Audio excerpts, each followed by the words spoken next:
আলিপুর আবহাওয়া অফিস জানিয়েছে, আজ দক্ষিণবঙ্গের সমস্ত জেলাতেই বজ্রবিদ্যুৎ সহ ঝড় বৃষ্টির সম্ভাবনা। ভারী বৃষ্টি হবে না, কোথাও হালকা থেকে মাঝারি বৃষ্টি হতে পারে। দক্ষিণবঙ্গের সমস্ত জেলাতেই বজ্রবিদ্যুৎ সহ বৃষ্টিপাতের সম্ভাবনা। বৃষ্টির ধারা অব্যাহত থাকবে দক্ষিণবঙ্গে।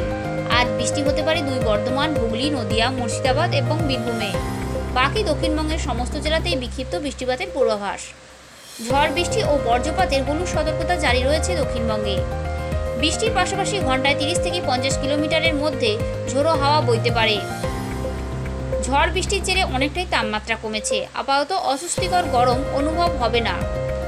তাপপ্রবাহের সম্ভাবনা নেই কোথাও। তাপমাত্রা স্বাভাবিক বা তার থেকে কমই থাকবে। অন্যদিকে শুক্রবার উত্তরবঙ্গে বৃষ্টির সম্ভাবনা রয়েছে। উত্তরবঙ্গে ওপরের 5 জেলাতে বৃষ্টির সম্ভাবনা তুলনামূলক বেশি। দার্জিলিং, কালিম্পং, আলিপুরদুয়ার, কোচবিহার ও জলপাইগুড়িতে কোথাও কোথাও ভারী বৃষ্টির পূর্বাভাস রয়েছে। Bureau report, Times Bangla.